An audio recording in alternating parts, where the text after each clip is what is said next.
Assalamualaikum warahmatullahi wabarakatuh. Bagaimana kabarnya teman-teman dari kelas kewirausahaan ini?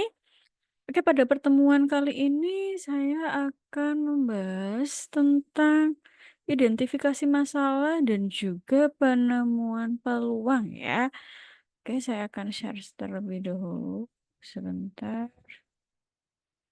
Hmm, sebentar. Mana nih? Nah, ini. Oke. Oke, apa sudah terlihat ya di layar gadget kalian masing-masing? Oke. Saat ini saya akan menjelaskan terkait dengan materi tentang problem identification sama opportunity discovery ya. Terkait dengan identifikasi masalah gitu ya dan juga peluang. Oke, sebelumnya saya mau tanya dulu kan, dan saya mau jelasin juga. Terkait dengan, usaha ya, kemarin kan kita udah belajar, tentang ini ya, thinking about entrepreneur gitu ya. Jadi kita harus berpikir, terkait dengan, usaha gitu. Karena saya kemarin sudah jelasin juga bahwa orang-orang terkaya di Indonesia, bahkan di dunia, itu bukan terakhir dari PNS ya, tolong dicatat bahwa mereka background-nya adalah seorang entrepreneur gitu ya. Maka, ketika kita udah thinking about entrepreneur, yang harus kita lakukan gitu ya, apalagi, buat, para mahasiswa yang barangkali memang, belum punya usaha gitu ya, maka kita akan memulainya dari, week, 1 ini terkait dengan problem identification dan juga, opportunity discovery. Nah, ini ada overview program kita gitu ya, yang mana, nanti selama 14 minggu ke depan kita akan bertemu dengan beberapa milestone. Nah, beberapa milestone ini terdiri dari berbagai macam materi gitu. Salah satunya materi yang sekarang sedang saya jelasin, yaitu terkait dengan, identifikasi masalah tentu. Oke, saya langsung masuk aja gitu ya ke konsepnya. Oke. Oke, terkait dengan konsep ini, yang namanya sebuah usaha itu memang lahir dari suatu gap atau masalah gitu ya. Jadi, ketika ada masalah kan pasti kita membutuhkan solusi gitu ya atau jalan keluar. Maka apa sih yang harus kita lakukan? Nah, kita nyari peluangnya di situ nih, dari solusi itu tadi. Jadi memang, kalian harus memasukkan masalah itu tadi dalam suatu konteks usaha kalian, kemudian setelah kalian mengidentifikasi pernyataan masalahnya, kalian, mulailah membuat yang namanya, apa namanya, pernyataan masalah tersebut, gitu ya. Jadi harus dipertajam nih, pitch, problem kalian nih. Yang mana nanti, di akhir minggu itu, kalian akan mendapatkan, analisis ya dari berbagai aspek bisnis kalian gitu ya, kemudian kalian juga akan dapat, visibilitas gitu ya dalam berbagai aspek di bisnis kalian, kemudian mempertajam pitch masalah kalian. Nah, langkah-langkahnya adalah yang pertama mengidentifikasi pernyataan masalah, kemudian diteslah, lakmus dari masalah itu apakah besar atau tidak, kemudian mempertajam pitch masalah kalian. Nah, ini ada problem statement-nya ya, atau pernyataan masalahnya. Jadi, kalau ini ya, ini kata Albert Einstein nih, "Jika saya dikasih, waktu sejam gitu ya untuk nyelamatin planet ini ya, saya akan ngabisin, waktu sebanyak 59 menit untuk, mendefinisikan, masalah itu dan 1 menit untuk menyelesaikannya." Jadi sebenarnya, nyari masalahnya tuh lebih susah gitu ya daripada menyelesaikannya, istilahnya kan seperti itu ya. Itu menurut Bapak Albert Einstein. Nah, yang mana kalau dalam suatu usaha ya kita lihat aja lah yang lagi rame sekarang ya, terkait dengan, apa-apa sekarang kan serba digital ya. Contohnya Gojek, gitu ya. Kita tahu bahwa Gojek itu lahir dari suatu masalah. Apa aja sih masalahnya? Kemacetan, itu masalah utama gitu ya. Kemudian susah nyari, apa namanya, tukang ojek. Kenapa? Karena rata-rata tukang ojek itu mangkal di, wilayah tertentu doang, gitu. Kemudian kalau kita mau manggil tukang ojek juga susah, kita nggak punya setiap nomornya gitu. Kemudian apalagi, kalau di wilayah-wilayah tertentu di Indonesia, apalagi di Jakarta ini konteksnya karena memang, awal mula Gojek berdiri kan di Jakarta ya. Itu kalau di sana, mobilitas dengan mobilisasi gitu ya, dengan mobil tuh agak susah dan ruwet gitu ya. cenderung lebih enak memang naik sepeda karena bisa apalagi sepeda motor ya, karena bisa lewat gang-gang kecil gitu atau ibaratnya nyari jalan tikus gitu ya untuk bisa sampai di tujuan dengan lebih cepat gitu. Jadi hemat waktu, hemat tenaga gitu ya, hemat uang juga gitu ya. Kenapa? Karena daripada kita naik taksi jauh lebih mahal ongkosnya, terus macet juga gitu ya.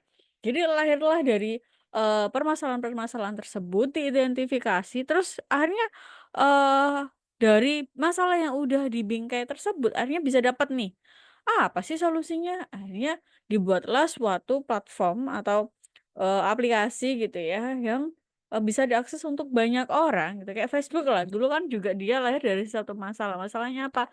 Susah mau, apa ya, kayak mengajak gitu ya satu awalnya kan kayak itu kayak buku angkatan begitu ya Facebook itu. Jadi, kayak buku angkatan yang mana bentuknya adalah, platform gitu ya atau aplikasi gitu. Awalnya dia dulu kayaknya website apa ya, gitu. Ya memang di-hire meng-hire, teman-teman seangkatan aja gitu, tapi lama-lama, oh nyaman nih pakai ini nih, bisa saling chatting, bisa bikin status gitu kalau nggak salah ya waktu itu. Akhirnya, oh ya karena masalah itu gitu ya, apalagi zaman dulu SMS-an tuh mahal gitu ya, pakai pulsa, akhirnya dibuatlah itu karena kenapa? Karena dengan itu, Facebook tuh cuma pakai, kuota begitu ya, yang mana kalau zaman dulu orang-orang nyari kuotanya biasanya ke warnet gitu ya, karena wifi-nya kenceng gitu atau di kafe-kafe gitu ya.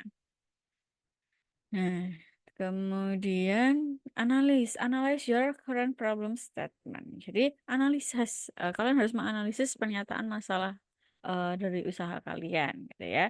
Jadi yang pertama harus lihat, market size gitu ya. Apakah, masalah tersebut ya, itu adalah masalah yang dihadapi banyak orang atau hanya lingkup terkecil aja. Jadi kita harus lihat marketnya gitu ya. Kemudian, intensity gitu ya, seberapa nyakitin sih masalah itu bagi orang tersebut atau bagi calon, customer kita gitu ya. Kemudian apakah masalah itu perlu diselesaikan? Ya, seberapa penting sih masalah itu gitu ya. Kemudian yang ketiga ada, existing alternatif gitu ya.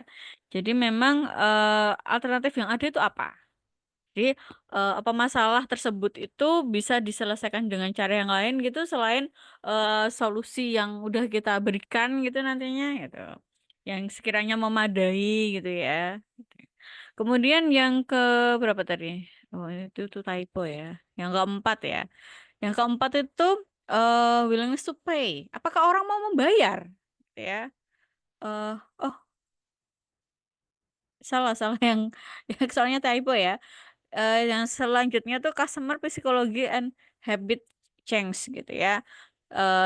Itu kira-kira apakah, ini enggak sih, orang-orang itu akan mengubah kebiasaannya gitu ya, yang sebelumnya nih, yang, dari alternatif yang sebelumnya ke solusi yang udah kita berikan, gitu. Kayak contoh Gojek tadi, apa orang-orang mau ya merubah kebiasaannya dari yang mungkin, jalan ke pangkalan ojek gitu ya, dari situ ke, ini namanya, langsung ngeklik-ngeklik di HP, apakah mau? Apakah mau mereka, membayarnya itu dulu kan awal-awal, ini ya memang sampai sekarang ada sih, tunai lewat GoPay gitu kan ada pilihannya. Tapi memang semakin ke sini orang akhirnya sedikit bergeser lebih banyak lewat GoPay, lebih cashless gitu ya katanya.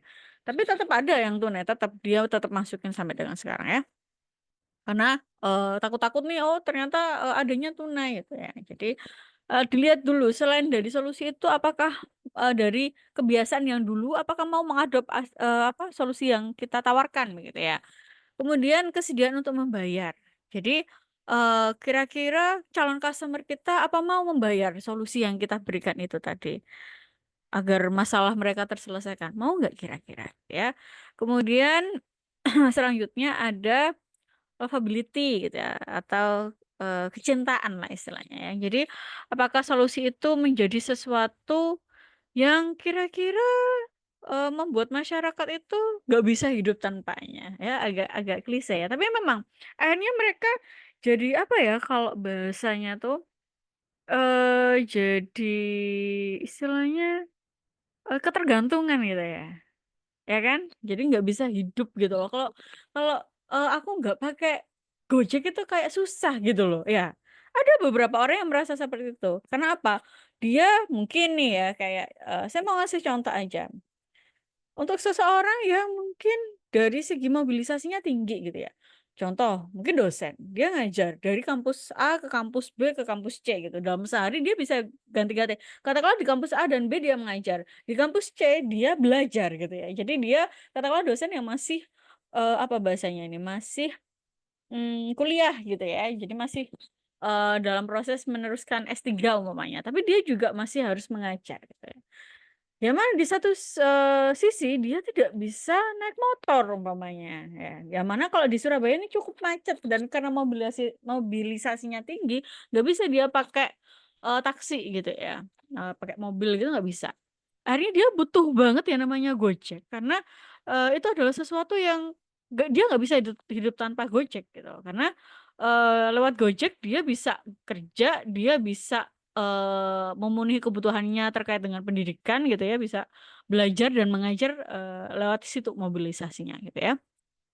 Kemudian yang terakhir adalah evangelism ya. Jadi apakah, kira-kira solusi yang sudah ditawarkan oleh, usaha kita ini gitu ya, itu kira-kira akan, diberitahukan gitu loh ke, customer-customer kita. Apakah contoh dosen yang tadi tuh bilang gitu ya ke teman-temannya, "Wah aku tuh ternyata pakai Gojek enak loh," gitu. Atau dia hanya diem aja atau tidak merekomendasikan lah gitu.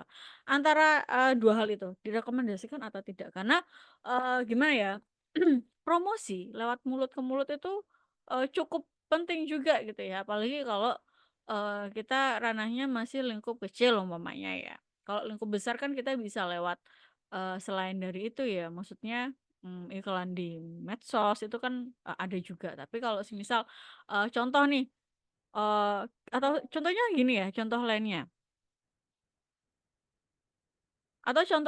ya, ketika, contohnya kita lagi, apa ini namanya, eee sesama dosen nih umpamanya nih, sesama dosen. Kemudian, aku pakai ini aja jangan pakai yang si ijo, pakainya si, apa, biru gitu ya umpamanya, jauh lebih murah dan lain sebagainya, umpamanya seperti itu contohnya ya. Kemudian nih next, ada problem statement gitu ya.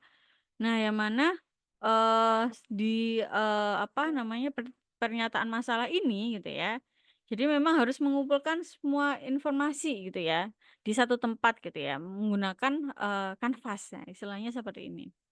Nah ini, yang pertama terkait dengan konteks gitu ya. Kapan sih, masalah itu terjadi ya? Kemudian terkait dengan problem, apa penyebab utamanya dari masalah tersebut? Kemudian yang terakhir ada, yang ketiga maaf, ada alternatif gitu ya. Apa yang kira-kira pelanggan, lakukan sekarang gitu ya untuk memperbaiki masalahnya. Yang terakhir ada customers gitu ya, siapa yang paling sering mengalami masalah sih gitu ya. Kemudian, ada dampak emosional ya, gimana perasaan pelanggan itu. Kemudian, selanjutnya ada dampak yang dapat dikuantifikasi gitu ya. Apa dampaknya itu bisa diukur gitu ya, mungkin dalam bentuk, satuan gitu ya. Kemudian kekurangan alternatif gitu ya, apa kerugian dari alternatif-alternatif tersebut gitu ya. Jadi bentuknya di problem statement kanvas gitu ya. Kemudian selanjutnya ada ajakan untuk bertindak ya. Jadi memang, setelah Anda, atau kalian gitu ya, telah mengetahuilah berbagai langkah dalam kanvas itu gitu ya, Anda akan mendapatkan pengetahuan gitu ya dan pelajari berbagai alat yang diperlukan untuk mengidentifikasi masalah tersebut gitu ya. Jadi memang, call to action itu mengajak gitu ya, eee, mengajak untuk, apa ya, "Ayo bertindak," gitu ya. Istilahnya seperti itu.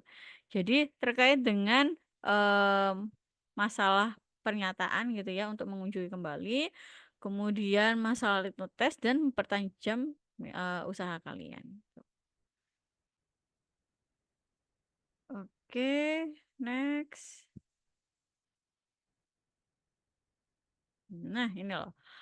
Kalian bisa selalu menggunakan model yang sama gitu ya di masa depan dan menerapkan masalah apapun gitu yang sedang kalian kerjakan untuk kira-kira mastiin gitu analisis masalah yang tepat itu seperti apa gitu ya. Oke, sampai sini materi yang bisa saya jelaskan. Barangkali ada yang ingin ditanyakan, silakan. Kalau tidak ada yang ditanyakan, saya tutup materi hari ini ya. Terima kasih atas antusiasnya. Semoga kita berkesempatan untuk bertemu di pertemuan selanjutnya. Saya cukupkan sampai di sini dan wassalamualaikum warahmatullahi wabarakatuh.